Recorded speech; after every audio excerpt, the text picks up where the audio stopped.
올해도 종교개혁주일이 돌아왔습니다. 1517년 10월 31일은 교회의 역사적으로 중요한 분기점입니다. 마틴 루터가 교황청에 성경적이지 못한 비성경적인 95개의 항목으로 된 성명서를 비텐베르그 대학 교회 정문에 붙였는데, 그것이 개혁의 불씨가 되어서 온 세상으로 확장되었기 때문입니다. 그래서 매년 10월 마지막 주일을 교회력으로 종교개혁주일이라 부르며 지키고 있습니다. 바울과 사도들이 외쳤던 복음이 어둠 속에 가려져 있을 때에 하나님께서는 마틴 루터를 위시한 많은 종교개혁가들을 통하여 오직 믿음으로 구원을 얻는다는 이 성경적 진리를 다시금 밝히셨습니다. 그들의 후예인 우리도 교회다운 교회를 꿈꾸며 우리 자신을 돌아보았으면 좋겠습니다. 먼저 종교개혁주일 동영상을 하나 시청하시겠습니다.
시인 천상병씨가 지은 귀천이라는 시를 아시는지요? 시를 좋아하는 많은 분들은 알고 있을 텐데요.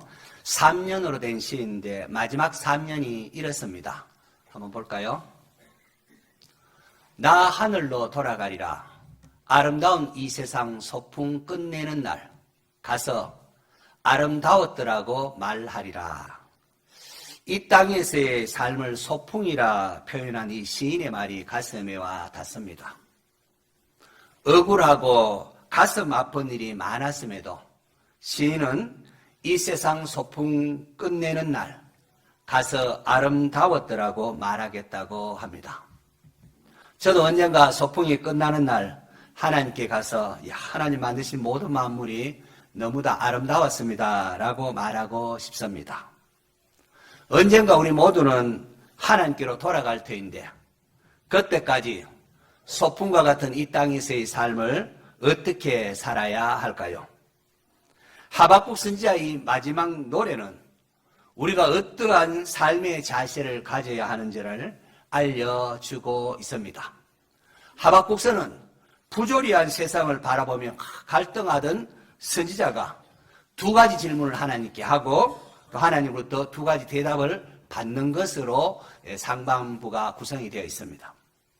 하박국의 첫 번째 질문은 하나님, 우리 사회가 이토록 거짓과 불의가 폭력이 가득한데 왜 가만히 보고만 계십니까? 지금 왕이 악정을 행함으로 인하여 의로운 사람들이 억울하게 많이 잡아 죽기도 하는데 왜 하나님은 보고만 계십니까? 라는 것입니다. 한동안 침묵하던 하나님께서 대답하시는데 그것은 하박국을 놀라게 하는 것이었습니다. 하나님께서 이렇게 대답하셨습니다.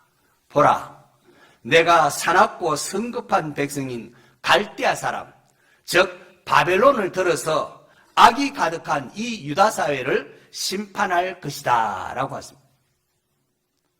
하박국 선지자가 깜짝 놀랐습니다.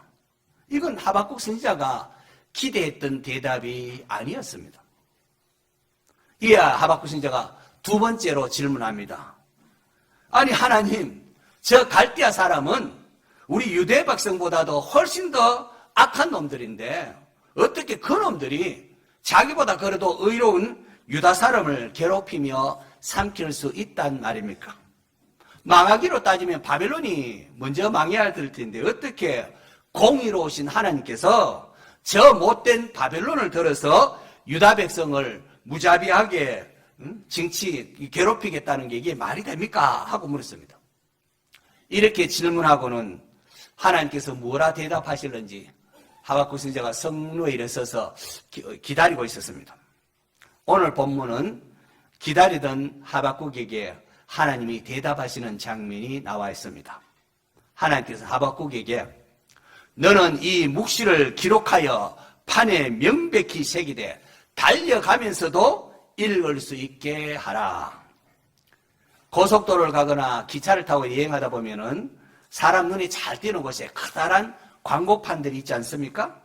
높은 곳에 커다랗게 설치해서 차를 타고 가면서도 잘 볼 수 있게 해놓은 것입니다. 지금 하나님께서 하박국 선지자에게 그렇게 기록하라는 겁니다. 하나님께서 말씀하시는 이 묵시가 얼마나 중요한지 사람들이 달려가면서도 읽을 수 있도록 명백히 판에 새기라 말씀합니다. 그리고는 이 묵시는 정한 때가 있나니 그 종말이 속히 이르겠고 결코 거짓되지 아니하리라. 비록 더딜지라도 기다리라. 지체되지 않고 반드시 응하리라. 도대체 무슨 내용이기에 하나님께서 이 결코 거짓되지 않는다. 결코 거짓말이 아니다.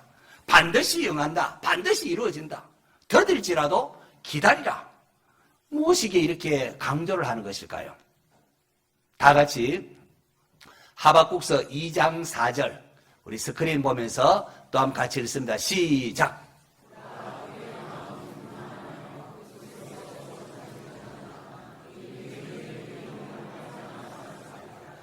보라. 히브리어로 힘내 강조하면서 주의를 또 북돋을 때 보라. 그의 마음은 교만하인데 여기 그의 마음이요. 그는 바벨론의 마음은 교만하고 그 속에서 정직하지 못하나 의인은 그의 믿음으로 말미암아 살리라. 오늘 종교개혁주일 오직 믿음으로 가장 중요한 성경 구절인데요. 여러분과 함께 살펴보고 싶은 구절입니다. 구약 성경에서 아마 가장 중요한 성경 구절이라 할 수도 있습니다. 의인은 믿음으로 말미암아 살리라. 이 말씀이 얼마나 중요한지요.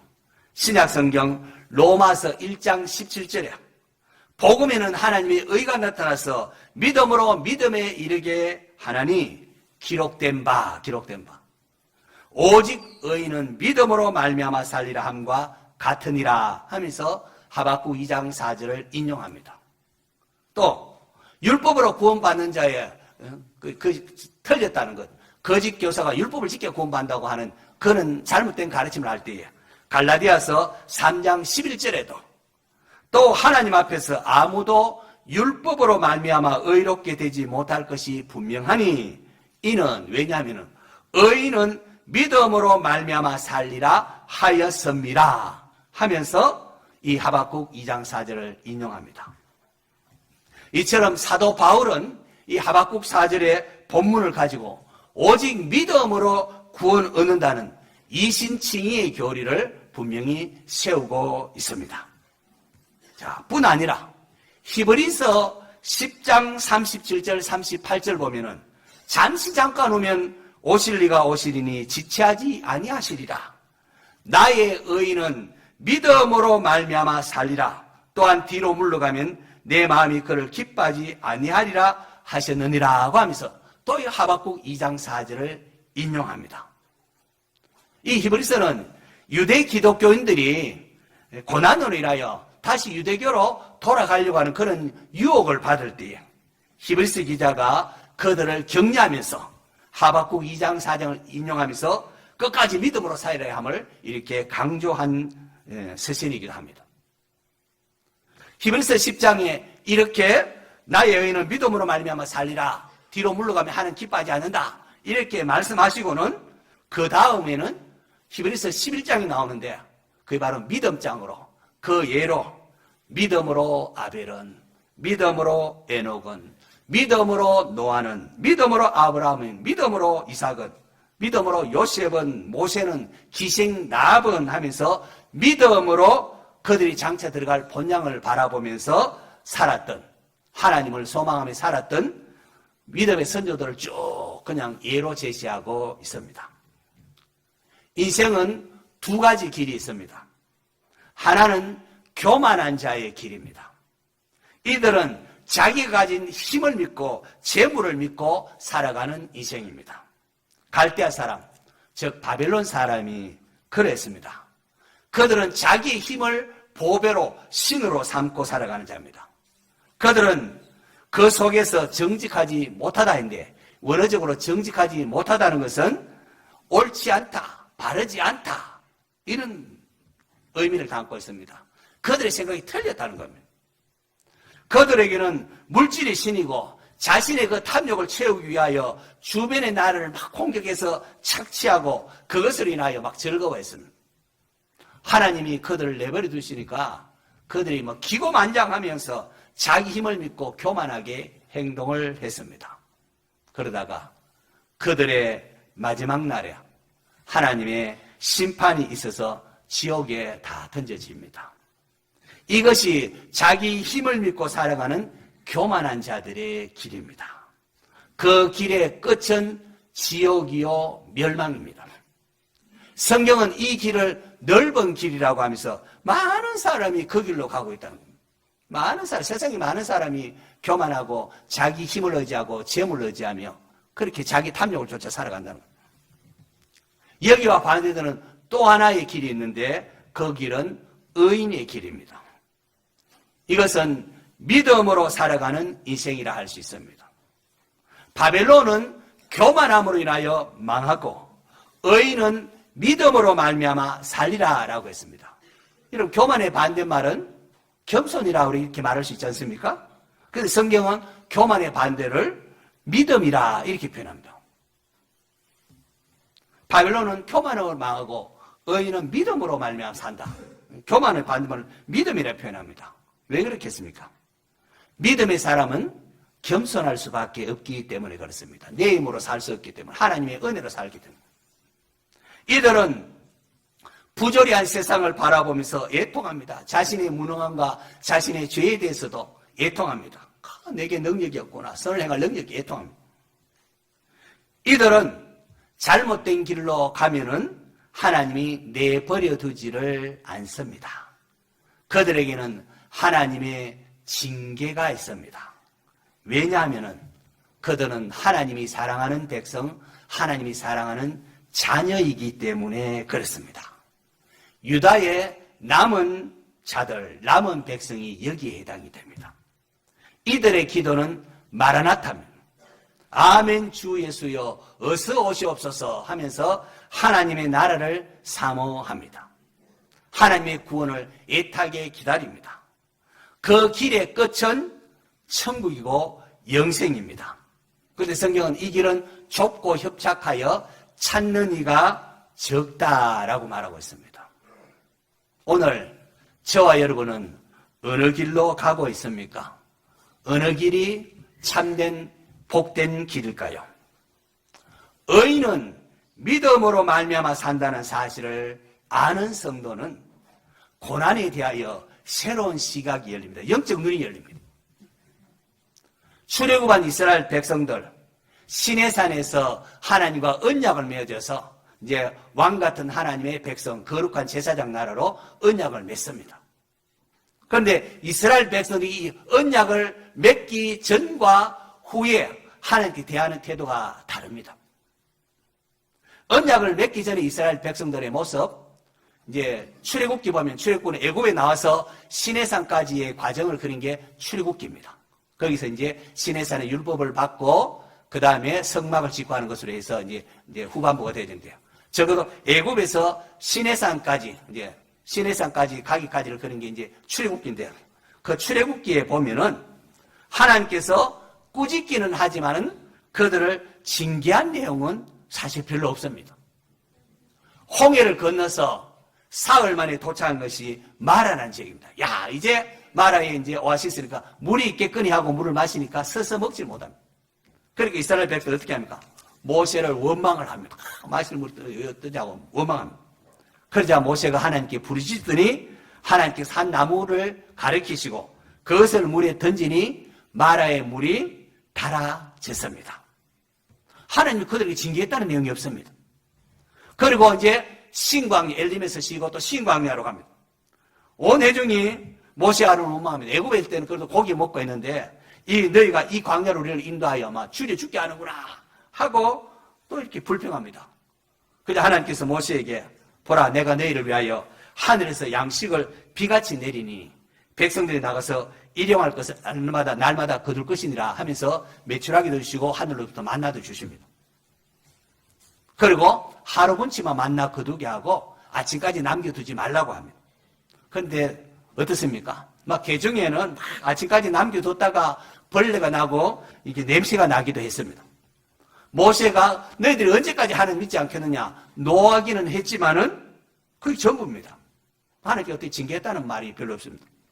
신광야를 지나서 르비딤의 장막을 칩니다. 마실 물이 없다고 백성들이 또 모세와 다툽니다. 하나님께서는 호렙산에 그 반석을 쳐서 물이 나오게 하셨습니다. 백성들이 모세와 다투었는데 하나님께 그들을 벌을 내렸다, 징계했다는 내용이 없습니다. 하지만 시내산에서 율법을 받고 하나님과 언약을 맺고 난 이후에 이스라엘 백성들 민수기에 이제 시내산부터 가나안 목전까지 이르는 이제 모압 강야까지 이르는 과정이 기록되어 있는데 민수기 보면 내용이 좀 다릅니다. 백성들이 악한 말로 원망하자 여호와의 불이 나와서 막 진영 끝을 막 불사르게 합니다. 탐욕으로 우리에게 고기를 주어 먹게 하라 했을 때예요. 하나님께서 바람을 바다에서 일으켜서 메추라기를 그냥 막 진영 사방에 막 몰아 넣습니다. 가득하게 했습니다. 그런데 고기가 이에 씹히기도 전에 심히 큰 재앙이 내려서 많은 사람이 죽었습니다.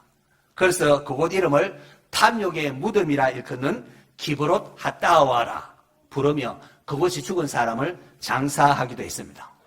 모세가 구스 여인을 취했다고 비난하는 미리암에게는 나병이 걸리기도 합니다. 고라와 다단이 또 심판받기도 하고 하나님이 징계하는 모습을 우리가 볼 수가 있습니다. 하나님께서 언약의 백성으로 구별을 된 이제 이스라엘은 너희들은 이제는 세상 사람들과 다르게 살아야 한다. 구별되게 살아야 한다. 거룩하게 살아야 한다는 것을 보여주신 것입니다. 바벨론은 자기 마음대로 행하고 교만함으로 인하여 마지막에 멸망하지만은 하나님의 백성들은 잘못된 길로 행하면은 악한 자를 도구로 사용하여 징계하시더라도 그들은 믿음으로 말미암아 구원을 받도록 그렇게 하십니다.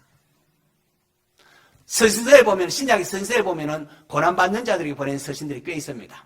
야고보서, 핍박으로 흩어져 있는 12지파에게 보낸 서신입니다. 야고보서는 그의 편지를 시작하면서 이렇게 말합니다.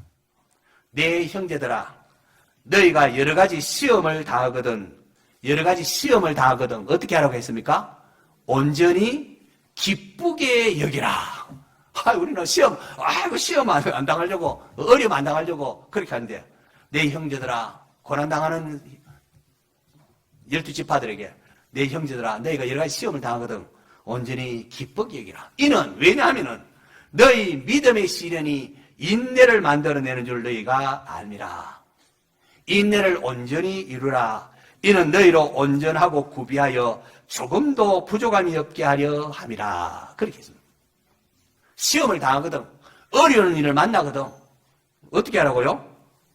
기쁘게 여기라고 합니다. 왜냐하면 이 믿음의 시련이 인내를 만들어내기 때문이라고 합니다. 예전 진짜 오래된 예전에 제가 유학을 준비할 때에 토플 시험을 치러야 했습니다.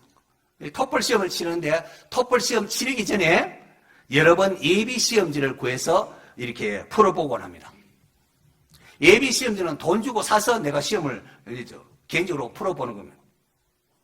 여러분, 돈을 주고서라도 예비 시험을 치르는 것은 그렇게 치러보면은 내가 틀린 거, 내가 이 부분을 부족했구나. 그거를 발견하고 그것을 다시 공부함으로 실력을 좋아지도록 하기 위함입니다.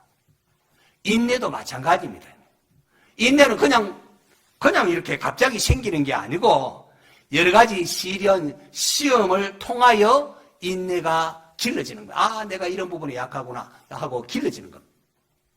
이렇게 함을 통하여 하나님이 우리를 온전하게 구비하여 흠이 없는 자로 성숙시킨다는 겁니다.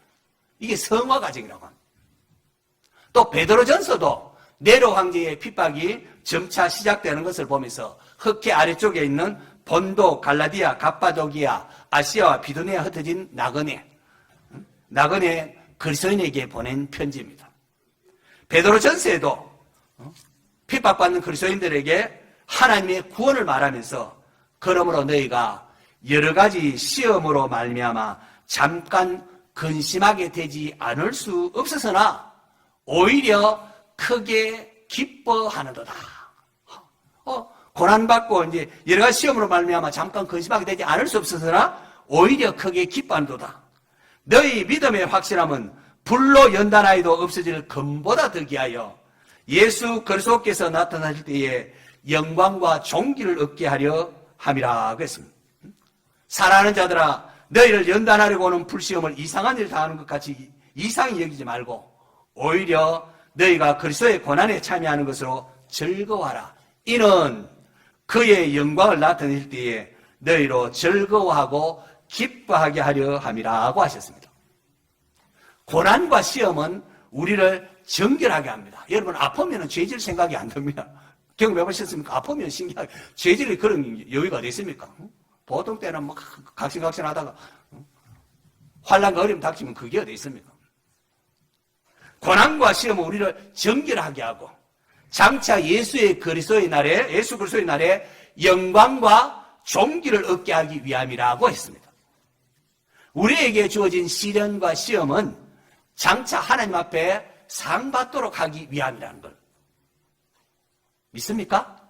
그러므로 여러 가지 시험을 만났을 때에 낙심하지 말고 하늘에서 하나님께서 내게 상을 크게 주시려고 하는 모양이구나.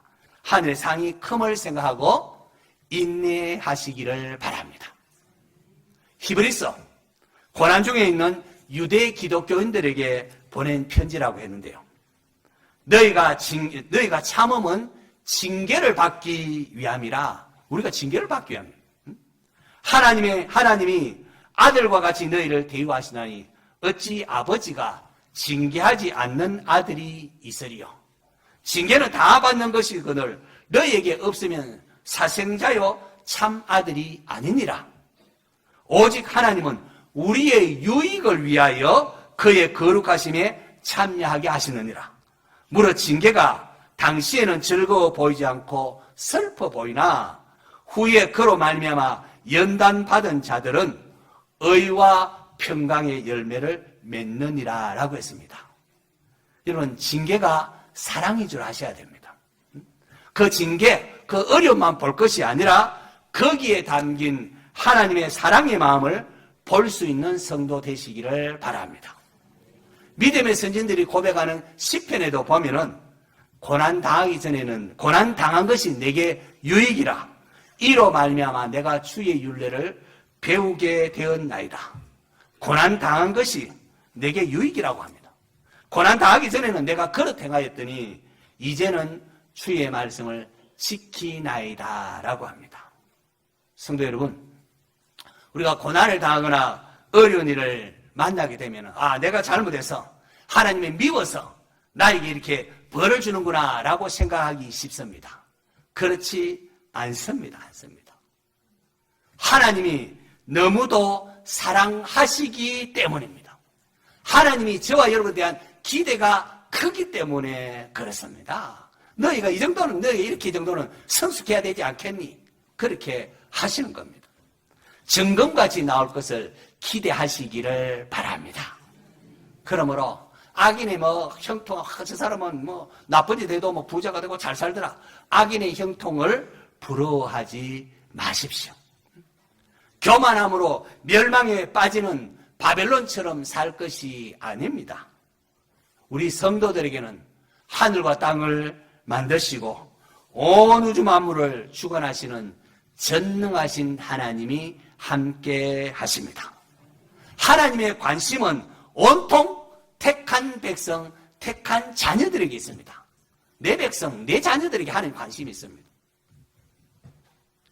하나님은 우리의 기도에 귀를 기울이십니다. 전능하신 하나님은 우리의 모든 간구, 우리의 모든 소망, 우리의 모든 꿈을 다 알고 계시고 그 하나님은 우리의 유익을 위하여 모든 것을 하십니다.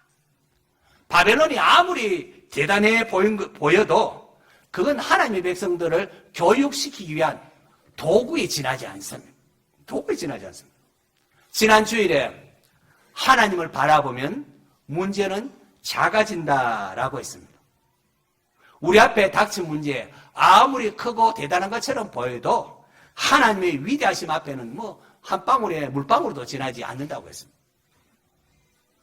하박국 당시 여호아스, 여호야킨으로 이제는 유대의 이제 마지막 왕들이 있는데 그 유다의 마지막 왕들 아무리 악하다 할지라도 또 유다 사회를 징계하기 위하여 도구로 사용되는 바벨론이 아무리 무자비하고 대단해 보여도 역사의 수레바퀴를 움직이시는 분은 전능하신 하나님이시라는 겁니다.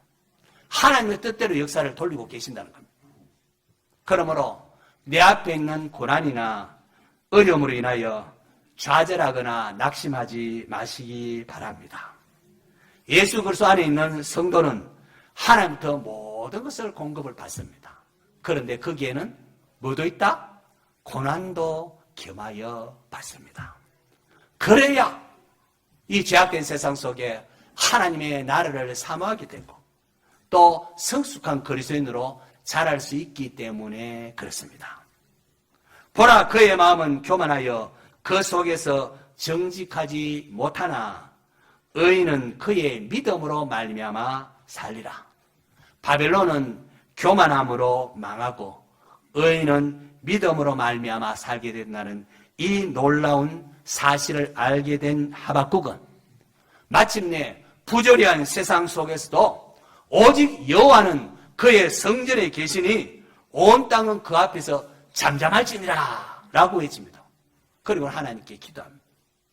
비록 바벨론이라는 막대기로 인하여 유다 백성이 닥칠 그 재앙을 생각하니까 창자가 흔들리고 입술이 떨리고 몸이 부들부들 떨리는데요. 그렇지만은 그는 이제 이렇게 노래합니다. 비록 무화과나무가 무성하지 못하고 포도나무에 열매가 없고 감람나무에 소출이 없고 밭에 먹을 것이 없고 우리의 양이 없고 외양간에 소가 없을지라도 나는 여호와로 말미암아 즐거워하고 나의 구원의 하나님으로 말미암아 기뻐하리로다. 할렐루야. 이것이 하나님을 신뢰하고 의지하는 성도가 부를 노래입니다. 이 땅 소풍 같은 이 땅 살아나갈 때 우리가 부를 노래가 이겁니다. 고난조차도 우리의 유익을 위해 허락하시는 하나님을 믿을 때에 성도는 소망 가운데 하나님을 찬양하게 됩니다. 새 일을 행하실 구원의 하나님을 바라보고 믿음으로 찬송하는 성도가 되시기를 바랍니다. 우리 모두 이제 두 손 들고 한번 찬송하겠는데요. 찬송가 621장. 621장. 우리 두 손 들고 찬송하겠습니다.